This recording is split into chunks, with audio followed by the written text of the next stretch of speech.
আসছে বাজেটে নতুন করে কোনো করের বোঝা চান না ব্যবসায়ীরা। সেই সঙ্গে কর ছাড় ও ভর্তুকি সহ চলতি বাজেটের সব সুবিধা অব্যাহত রাখার দাবিও জানিয়েছেন তারা।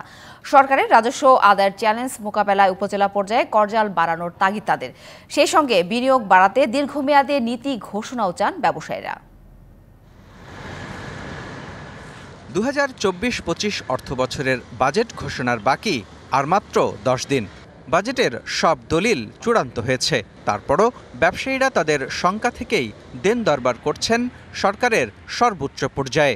ব্যবসায়ীদের অভিযোগ মূলত জাতীয় রাজস্ব বোর্ডের হয়রানি নিয়ে।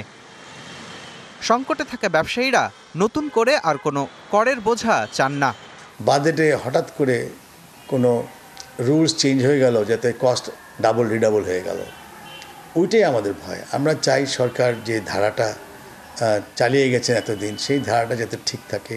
অ্যাডিশনাল প্রেশার যাতে ইকোনমির উপর না দেন through higher duty, sales tax, VAT. ইকোনমির অলরেডি যে শ্রিঙ্কেজ সিচুয়েশনে আছে, এটাকে বাড়ার একটা সুযোগ করে দিতে হবে। সেই সঙ্গে চলতি বাজেটে বিভিন্ন খাতে থাকা কর ছাড় সুবিধা অব্যাহত রাখার দাবিও জানিয়েছেন ব্যবসায়ী নেতারা। ট্যাক্স, ভ্যাট বা এগুলো সব বাড়িয়ে দেবেন, তাহলে ইকোনমি আরও ছোট হয়ে যাবে। ব্যবসায়ীদের প্রত্যাশা, আগামী বাজেটে একটি দীর্ঘমেয়াদী নীতি দিক নির্দেশনা থাকবে। বিদেশি বিনিয়োগ আকর্ষণে সরকারের মনোভাব এবারের বাজেটে প্রকাশের বিকল্প নেই বলেও মনে করেন ব্যবসায়ী নেতারা। 2026-এ আপনার একটা টার্গেট আছে,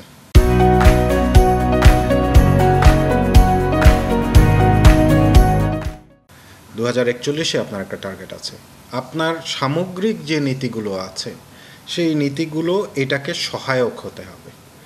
আমরা 100টা ইকোনমিক জোন করেছি।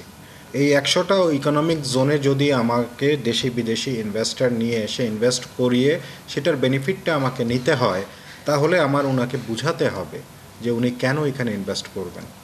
এবারে বাজেটের আকার হতে পারে প্রায় 8 লাখ কোটি টাকা, যার মধ্যে রাজস্ব আদায়ের লক্ষ্য ধরা হতে পারে প্রায় 5 লাখ কোটি টাকা।